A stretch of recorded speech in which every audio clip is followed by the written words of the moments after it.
आपके अपने channel economics गुरुजी में एक बार फिर से स्वागत है। आज के इस वीडियो में हम अर्थव्यवस्था की केंद्रीय समस्याएं कौन कौन सी हैं और उन केंद्रीय समस्याओं का निस्तारण अथवा समाधान विभिन्न प्रकार की अर्थव्यवस्थाओं में किस प्रकार से होता है उसके बारे में विस्तृत रूप से अध्ययन करेंगे। तो आप इस वीडियो में लास्ट तक बने रहें ताकि इससे रिलेटेड जो भी क्वेश्चंस एग्जाम पूछे जाते हैं या फिर ये कॉन्सेप्ट क्या है इसको आप डिटेल में अच्छे से कैसे समझ सकते हैं उसका लाभ आपको पूरा हो सके। तो इस वीडियो के अंत तक आप जरूर बने रहें। इससे पहले कि हम वीडियो में आगे बढ़ें, अभी तक आपने इस चैप्टर से रिलेटेड पिछले वीडियो नहीं देखे हैं तो कोई बात नहीं, उनका लिंक मैं इस वीडियो के डिस्क्रिप्शन में मेंशन कर रहा हूं ताकि आप उन वीडियो तक आसानी से पहुंच सकें। उन वीडियो को आप जरूर देखें ताकि ये पूरा चैप्टर आपको अच्छे से समझ में आ सके। ओके, तो आइए शुरू करते हैं। अर्थव्यवस्था की केंद्रीय समस्याएं। अर्थव्यवस्था की केंद्रीय समस्याओं से क्या मतलब है? प्रत्येक अर्थव्यवस्था को आवश्यकता की अनेकता, साधनों की सीमितता तथा इसके कारण चुनाव की समस्या का सामना करना पड़ता है। ये हम सभी जानते हैं कि हमारी आवश्यकताएं असीमित है, अपनी आवश्यकताएं असीमित हैं, बहुत सारी हैं, परंतु उनको पूरा करने के लिए अपने पास जो संसाधन है, रुपए हैं, वो हैं कम। तो अपने सामने चयन की समस्या पैदा होती है कि हम सीमित साधनों से किस आवश्यकता को पहले पूरा करें। अपने पास ये क्वेश्चन होता है, किस आवश्यकता को हम पहले पूरा करें। तो इस प्रकार से हम देखें तो अर्थव्यवस्था में कुछ मुख्य 3 प्रकार की केंद्रीय समस्याएं इससे उत्पन्न होती हैं।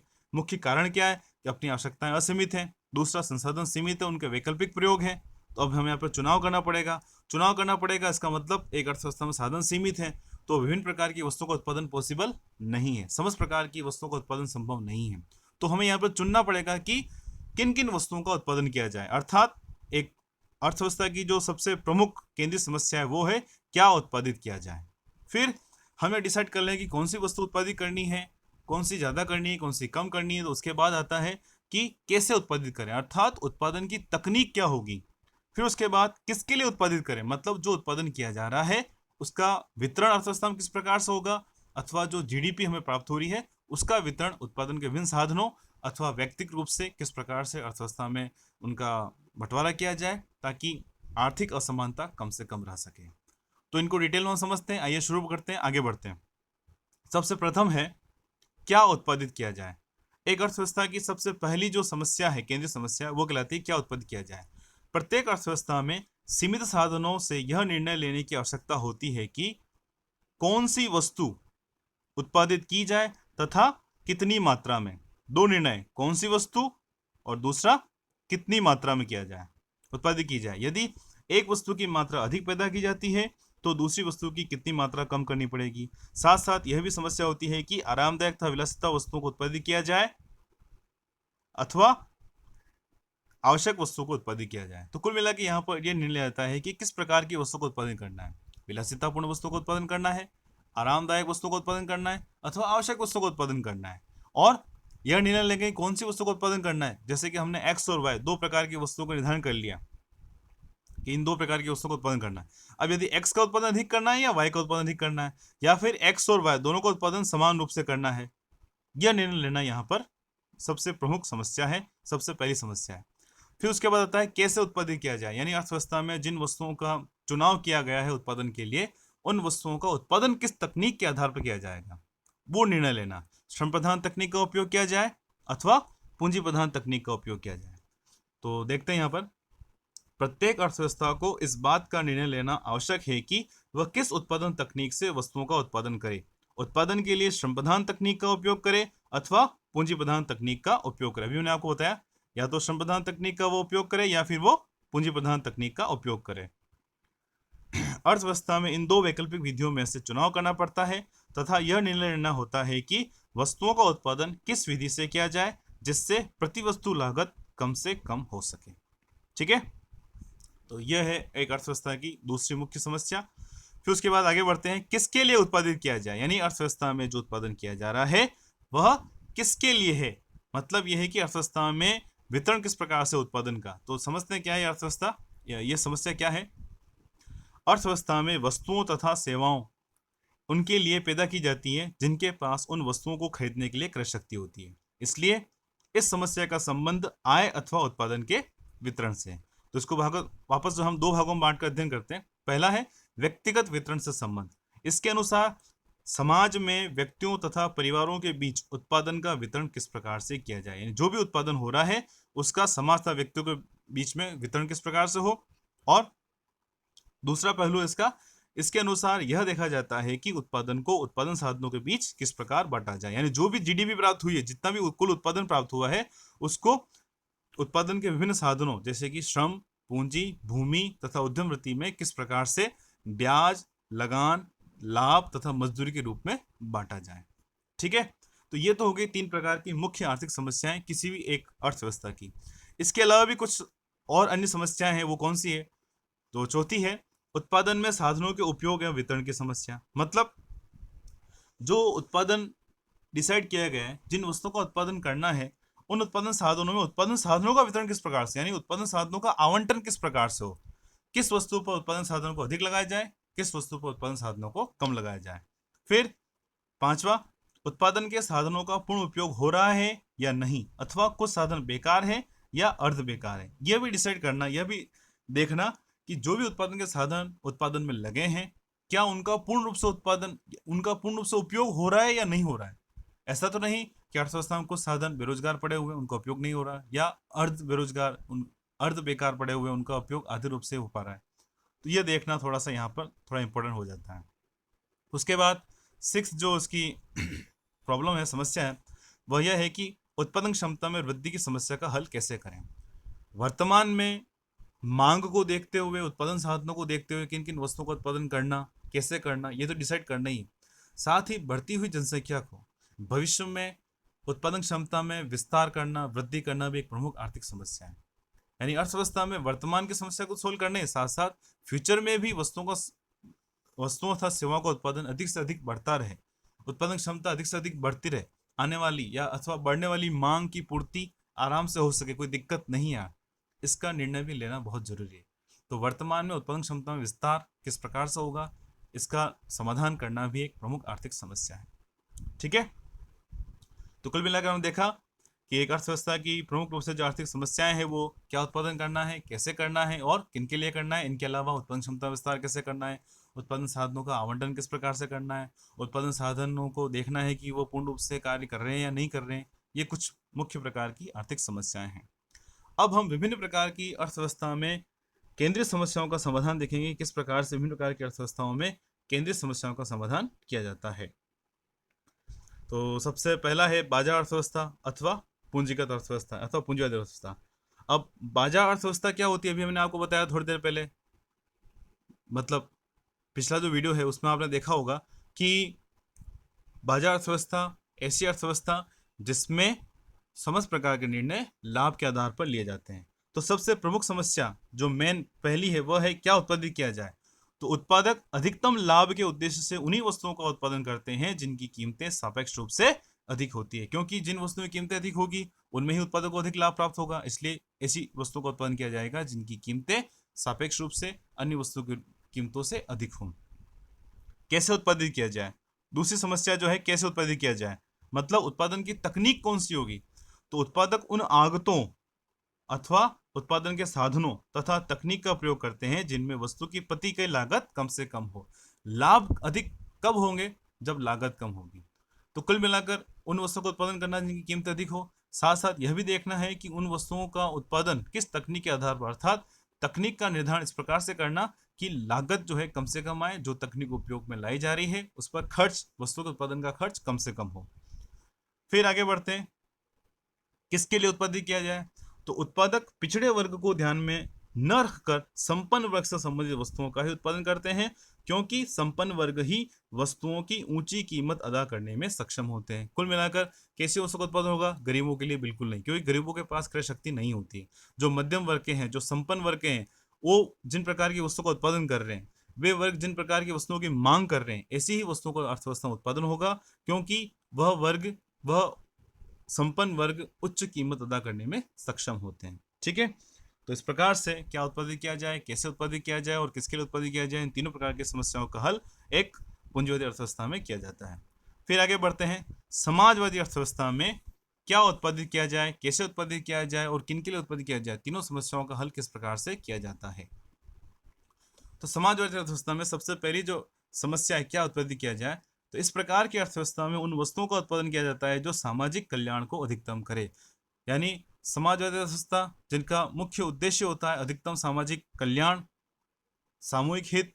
तो इसके लिए उन्हीं वस्तुओं का उत्पादन किया जाएगा जो सामाजिक कल्याण के लिए बहुत अच्छी हैं, जो सामाजिक कल्याण को अधिक से अधिक बढ़ाएं। ठीक है, ऐसी वस्तु का उत्पादन किया जाएगा, ऐसी वस्तुओं का चयन किया जाएगा। फिर कैसे उत्पादित किया जाए? यह उन उत्पादन तकनीकों का प्रयोग किया जाता है, ठीक है, जो सामाजिक दृष्टि से अधिक वांछनीय है, यद्यपि उन तकनीकों का उत्पादन लागतें अधिक ही क्यों ना हो। तो कुल मिला के लागतें को इसमें ध्यान नहीं रखा जाता है। जैसे कि एक्स और वाई दो प्रकार की उत्पादन तकनीकें हैं। अब यदि एक्स का प्रयोग किया जाए तो इस स्थिति में कम लोगों को काम मिलता है, ठीक है, जबकि वाई वस्तु की तकनीक का प्रयोग किया जाए, वाई तकनीक प्रयोग किया जाए तो इससे अधिक लोगों को काम मिलता है। तो ये जब ज़्यादा लोगों को काम मिल रहा है, सामाजिक कल्याण बढ़ रहा है, चाहे इसमें लागत अधिक ही क्यों नहीं आ रही हो, तो यहाँ पर वाई का प्रयोग किया जाएगा। तो कुल मिलाकर तकनीक का चुनाव किस प्रकार से करेंगे? जो सामाजिक रूप से वांछनीय है, जो समाज को फायदा पहुंचाए, जिसमें समाज को अधिक से अधिक रोजगार प्राप्त हो। उसके बाद किसके लिए उत्पादित किया जाए? तो ऐसी अर्थव्यवस्था में सामाजिक कल्याण के उद्देश्य को ध्यान रखते हुए समाज के विभिन्न वर्ग से संबंधित वस्तुएं पैदा की जाती है। जैसा कि किसके लिए उत्पादित किया जाए? सामूहिक हित को देखना है, संपूर्ण समाज को देखना है, और संपूर्ण समाज में विभिन्न प्रकार के व्यक्ति होते हैं, संपन्न वर्ग के भी होते हैं, मध्यम वर्ग के भी होते हैं, निम्न वर्ग के भी होते हैं, गरीब वर्ग के भी होते हैं। तो हर वर्ग को ध्यान रखते हुए हर वर्ग अलग अलग प्रकार की वस्तुओं का उपभोग करता है, तो हर वर्ग की वस्तुओं की मांग को देखते हुए समस्त प्रकार की वस्तुओं का उत्पादन जो है वो इसमें किया जाता है, और हर व्यक्ति को इसमें इस प्रकार की वस्तुएं मिल सके, प्राप्त हो सके, इस प्रकार से वस्तुओं का वितरण किया जाता है। ठीक है, तो क्या उत्पादित किया जाए, कैसे उत्पादित किया जाए और किसके लिए किया जाए, ये तीनों प्रकार की आर्थिक समस्याएं इस प्रकार से समाजवादी अर्थव्यवस्था में सोल्व की जाती है, उनका समाधान किया जाता है। फिर बढ़ते हैं लास्ट, मिश्रित अर्थव्यवस्था। अब मिश्रित अर्थव्यवस्था क्या है? मैंने आपको बताया था पिछले वीडियो में, नहीं देखा था आप देखना। मिश्रित अर्थव्यवस्था ऐसी अर्थव्यवस्था जिसमें समाजवादी तथा पूंजीवादी दोनों ही अर्थव्यवस्थाओं के गुण पाए जाते हैं, ऐसी अर्थव्यवस्था को हम कहते हैं मिश्रित अर्थव्यवस्था। तो क्या उत्पादित किया जाए? समाज में प्रत्येक वर्ग से संबंधित वस्तुओं का उत्पादन किया जाता है, क्योंकि ऐसी अर्थव्यवस्था में पूंजीपति वर्ग तथा केंद्रीय सत्ता दोनों मिलकर काम करते हैं। अब दोनों वर्ग होते हैं तो कुछ निर्णय सामाजिक कल्याण के आधार पर ले आते हैं, और कुछ निर्णय जो है वो पूंजीपति वर्ग जो खुद अपने लिए लेता है लाभ के उद्देश्य से। तो जो वस्तुएं लाभ के उद्देश्य से पैदा की जानी चाहिए वो पूंजीपति वर्ग उत्पत्ति करता है, जो वस्तुएं सामाजिक कल्याण के आधार पर उत्पत्ति की जानी चाहिए वो सरकार अपने हाथों में रखती है। कैसे उत्पत्ति किया जाए? पूंजीपति वर्ग तथा सरकार दोनों ही अपने अपने लक्ष्य को प्राप्त करने के लिए उत्पादन तकनीक का चुनाव करते हैं। भाई पूंजीपति वर्ग का जो मुख्य उद्देश्य था लाभ अधिकतम करना, लागत कम से कम रहे, तो ऐसी उत्पादन तकनीक का उपयोग करेगा। सरकार उस उत्पादन तकनीक का प्रयोग करेगी जिसमें समस्त व्यक्तियों को रोजगार अधिक से अधिक प्राप्त हो, चाहे उसकी लागत अधिक ही क्यों नहीं हो। फिर किसके लिए उत्पादित करें?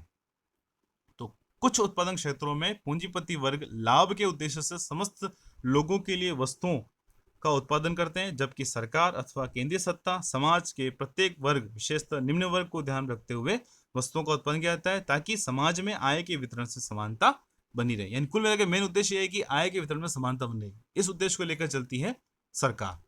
इस प्रकार से वस्तुओं सेवाओं का वह वितरण करती है, जीडीपी का विभिन्न प्रकार के उत्पादन साधनों में वितरण करती है। और पूंजीपति वर्ग, जैसा कि अभी हमने थोड़ी देर पहले देखा था, जो वस्तुओं की कीमत अदा कर सकते हैं वैसी वस्तुओं का उत्पादन किया जाएगा, और ऐसे ही उपभोक्ताओं के लिए वस्तुओं का निर्माण किया जाएगा, उन्हीं के लिए वस्तुओं का वितरण किया जाता है। ठीक है, तो इस प्रकार से तीनों प्रकार की अर्थव्यवस्थाओं में हमने तीनों प्रकार की केंद्रीय समस्याओं का निवारण देखा। अब इनको शॉर्ट में एक टेबल के द्वारा भी हम देख सकते हैं। तो विभिन्न प्रकार की अर्थव्यवस्था में मुख्य आर्थिक समस्याओं का समाधान तालिका द्वारा किस प्रकार से किया जाता है, यह तालिका आपके सामने है। ठीक है, अर्थव्यवस्थाएं दे रखी हैं आपको। ठीक है, अर्थव्यवस्था पूंजीवादी अर्थव्यवस्था है, समाजवादी अर्थव्यवस्था है, मिश्रित अर्थव्यवस्था है, और तीनों प्रकार की केंद्रीय समस्याएं, क्या उत्पादन करें, कैसे उत्पादित करें और किसके लिए उत्पादित करें।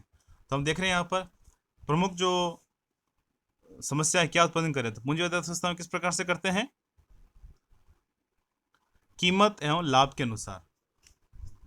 पूंजीवादी अर्थव्यवस्था में क्या उत्पादन करें? कीमत और लाभ के अनुसार, मतलब जिनकी कीमत अधिक हो, जिनमें लाभ अधिक प्राप्त हो रहा है, इस पर निर्णय देते हैं। जबकि समाजवादी अर्थव्यवस्था में सामाजिक आर्थिक कल्याण को देखते हुए करते हैं, सामूहिक हित किसमें होगा, ऐसी वस्तुओं का उत्पादन किया जाता है। और मिश्रित अर्थव्यवस्था में उचित संतुलन द्वारा जो वस्तुएं पूंजीवादी अर्थव्यवस्था के लिए उचित है वो पूंजीवादी अर्थव्यवस्था में होगी, जो वस्तुएं मिश्रित अर्थव्यवस्था के लिए उचित है वो मिश्रित अर्थव्यवस्था में उत्पादित होगी। उसी प्रकार से कैसे उत्पादित करेंगे समस्या, पूंजीवादी अर्थव्यवस्था में न्यूनतम लागत पर, यानी जिसमें लागत कम से कम आए, ऐसी उत्पादन तकनीक का प्रयोग किया जाएगा, अभी देखा था अपन ने। और समाज अर्थव्यवस्था में अनुकूलतम, समाज अनुकूल तकनीक, अर्थात जिसमें अधिक से अधिक लोगों को काम मिले, कम से कम व्यक्ति बेरोजगार रहें, चाहे उसकी लागत अधिक ही क्यों ना हो। और मिश्रित अर्थव्यवस्था में उपयुक्तता के आधार पर, यानी पूंजीपति वर्ग जो है वह लाभ के उद्देश्य से और सरकार जो है वो सामाजिक कल्याण के उद्देश्य से उत्पादन तकनीक का प्रयोग करते हैं। फिर किसके लिए उत्पादित करें, तीसरी जो आर्थिक समस्या है वह पूंजीपति वर्ग जो है, यानी पूंजीपति अर्थव्यवस्था में जो है उत्पादन में योगदाता को, अर्थात जो उत्पादन में सहयोग कर रहे हैं उत्पादन के साधनों के लिए, ठीक है। उत्पादन के साधन कौन कौन से? 4: श्रम, भूमि, पूंजी तथा उद्यम वृत्ति। उन्हीं में वस्तुओं सेवाओं का बंटवारा किया जाता है। इसके विपरीत समाजवादी अर्थव्यवस्था में अधिकतम कल्याण के अनुसार, यानी समाज में जीडीपी का वितरण, जो कुल राष्ट्रीय आय प्राप्त होगी उसका वितरण इस प्रकार से किया जाएगा जिससे कि सामाजिक कल्याण अधिक से अधिक हो सके। जबकि मिश्रित अर्थव्यवस्था में देखें तो वही सी देखेंगे उचित संतुलन द्वारा। उचित संतुलन कैसे? पूंजीपति वर्ग जो है वह देखेगा कि कहाँ उसको अधिक से अधिक लाभ प्राप्त हो रहा है, किन किन लोगों ने वस्तुओं सेवाओं के उत्पादन में सहयोग दिया उनको करेगा। जबकि मिश्रित अर्थव्यवस्था में दूसरा पार्ट जो है वो है समाजवादी अर्थव्यवस्था, यानी सामाजिक कल्याण के आधार पर सरकार जो है वस्तुओं सेवाओं का वितरण अर्थव्यवस्था में करेगी। तो कुल मिलाकर हमने जो डिटेल में देखा था उसका शॉर्ट में एक टेबल में हम यहाँ पर देख रहे हैं विभिन्न प्रकार की अर्थव्यवस्थाओं में पूंजीपति, समाजवादी और मिश्रित, इसमें जो तीनों आर्थिक समस्याएं हैं, क्या उत्पत्ति किया जाए, कैसे किया जाए और किसके लिए किया जाए, इन तीनों प्रकार की आर्थिक समस्याओं का निवारण इस प्रकार से शॉर्ट में हम देख सकते हैं। एग्जाम में जनरली टेबल के द्वारा बताइए इस प्रकार से आपको तालिका बनानी है, तो इसको पॉज करके आप आसानी से टेबल को पूरा बना सकते हैं। ठीक है, अब बढ़ते हैं हम आगे। अगला पार्ट, हमने उत्पादन संभावना वक्र को देखा है। उत्पादन संभावना वक्र दो वस्तुओं के उन भिन्न संयोगों को बताता है जो दी हुई तकनीक के आधार पर अनुकूलतम उपयोग के द्वारा हासिल किए जाते हैं, वे संयोग बताता है। अब उत्पादन संभावना वक्रों की सहायता से विभिन्न प्रकार की जो आर्थिक समस्याएं, क्या उत्पादित किया जाए, कैसे उत्पादित किया जाए, किन के लिए किया जाए, उनका निवारण भी हम आसानी से कर सकते हैं। तो कैसे, वो आपके सामने है, हेडिंग है यहाँ पर, विभिन्न आर्थिक समस्याओं अथवा केंद्रीय समस्याओं का समाधान उत्पादन संभावना वक्र द्वारा। तो सबसे पहली समस्या है क्या उत्पादित किया जाए, मतलब हमने यहाँ पर निर्णय लिया एक उत्पादन संभावना वक्र जो दो वस्तुओं की उत्पादन संभावना को बताता है। यहाँ पर बंदूकें तथा मक्खन दे रखे हैं दोनों। अब यहाँ पर विभिन्न प्रकार के उत्पादन बिंदु हैं, एक तो है ए, दूसरा बी, सी, डी और ई। ये विभिन्न प्रकार के जो पांचों बिंदु हैं अलग अलग उत्पादन संभावना को बता रहे हैं। अब बिंदु ए क्या बता रहा है? अगर बिंदु ए का चुनाव किया जाता है, क्या बताता है कि सिर्फ और सिर्फ बंदूकों का उत्पादन किया जा रहा है, मक्खन का उत्पादन बिल्कुल भी नहीं किया जा रहा है। उसके विपरीत बिंदु बी क्या बताता है कि बंदूकों का उत्पादन अधिक है, देख रहे हैं आप, बंदूकों का उत्पादन अधिक है, जबकि मक्खन का उत्पादन यहाँ पर थोड़ा कम है, सिर्फ OF के बराबर है। ठीक है, इसी प्रकार से यदि अर्थव्यवस्था में मक्खन का उत्पादन अधिक करना है, बंदूकों का उत्पादन कम करना है, तो कौन से बिंदु का उपयोग किया जाएगा? सोचिए, बिंदु डी का। आप देख रहे हैं यहाँ पर मक्खन का उत्पादन अधिक है, जबकि बंदूक का उत्पादन यहाँ पर सिर्फ कम है, OI के बराबर है। ठीक है, और इसी प्रकार यदि दोनों ही वस्तुओं का बराबर उत्पादन करना है, अर्थात मक्खन और बंदूक दोनों का उत्पादन समान रूप से करना है, तो किस बिंदु का चयन किया जाएगा? यस, बिल्कुल राइट, बिंदु सी का। ठीक है, और सिर्फ मक्खन का उत्पादन ही करना है, बंदूकों का उत्पादन नहीं करना है, बिल्कुल भी नहीं करना है, तो कौन सा बिंदु उपयुक्त रहेगा? A, B, C, D, E, पांचों बिंदुओं में से बताइएगा कमेंट में। ठीक है, ये तो हुई पहली समस्या, क्या उत्पादित करना है। फिर अगली समस्या, इसको मैं पॉज कर देता हूं, आप इसके डिटेल को आसानी से पढ़ सकें। ठीक है, नेक्स्ट है कैसे उत्पादित करें। दूसरी जो समस्या है कैसे उत्पादित करें, अर्थात कौन सी तकनीक का चुनाव करें। हम यहाँ पर देख रहे हैं दो प्रकार की तकनीकें दे रखी हैं, एक तो है श्रम द्वारा, एक दूसरी पूंजी अथवा मशीनों द्वारा। अब हम देख रहे हैं कि सिर्फ और सिर्फ श्रमिकों का ही उपयोग करना है तो बिंदु 1 का उपयोग किया जाएगा। अगर बिंदु ई का उपयोग किया जाता है क्या बता रहा है, सिर्फ और सिर्फ पूंजी द्वारा अथवा मशीनों द्वारा उपयोग किया जाएगा। और श्रम का प्रयोग अधिक किया जाए अर्थव्यवस्था में, पूंजी का प्रयोग कम किया जाए, तो कौन सा बिंदु लिया जाएगा, बिंदु बी। सही कहा आपने, ठीक है, क्योंकि यहाँ पर ओ आई के बराबर श्रम प्रधान तकनीक का उपयोग हो रहा है, जबकि ओ एफ के बराबर सिर्फ पूंजी प्रधान तकनीक का प्रयोग हो रहा है। और यदि मशीनों पूंजी का प्रयोग अधिक करना है, श्रम का प्रयोग कम करना है, तो बिंदु डी का चुनाव किया जाएगा, जिसमें आप देख रहे हैं मशीनों का प्रयोग ज़्यादा है जबकि श्रम का प्रयोग कम है। इसी प्रकार से इसके विपरीत यदि श्रम और पूंजी दोनों का उपयोग समान रूप से बराबर रूप से करना है तो कौन सा बिंदु उपयुक्त रहेगा, सोचिए, कमेंट बॉक्स में कमेंट जरूर करिएगा, ठीक है। यदि श्रम और पूंजी दोनों ही तकनीकों का प्रयोग समान रूप से करना है तो कौन सा बिंदु अधिक उपयुक्त रहेगा, जरूर बताइएगा। नेक्स्ट और लास्ट, इसको मैं थोड़ा यहाँ पर रोक देता हूँ, आप पॉज करके अगर आप लिखना चाहें पढ़ना चाहें तो इसको डिटेल में पढ़ लेना। नेक्स्ट है किसके लिए उत्पादन किया जाए। तीसरी जो आर्थिक समस्या है किसके लिए उत्पादन किया जाए, वह उत्पादन संभावना वक्र के द्वारा हम बता सकते हैं। अब यहाँ पर किसके लिए उत्पादन किया जाए, यह जो समस्या है दो वर्गों से संबंधित है, एक तो है निर्धन वर्ग और दूसरा है धनी वर्ग।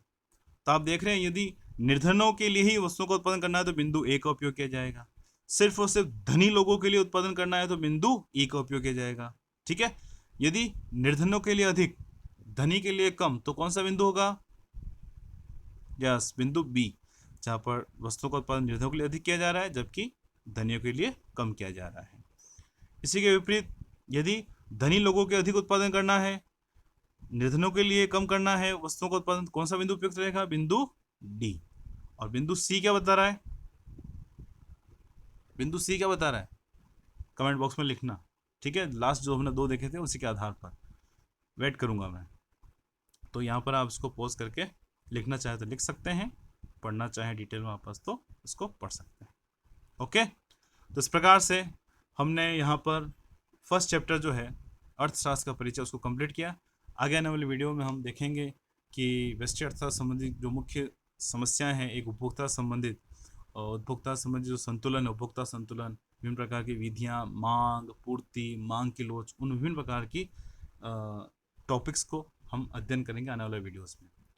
तो ये वीडियो आपको अच्छा लगा है तो अपना वोट जरूर दें। वोट कैसे देना है कि अगर आपको वीडियो अच्छा लगा है तो लाइक जरूर करें, नहीं लगा तो डिसलाइक करें, कोई दिक्कत नहीं।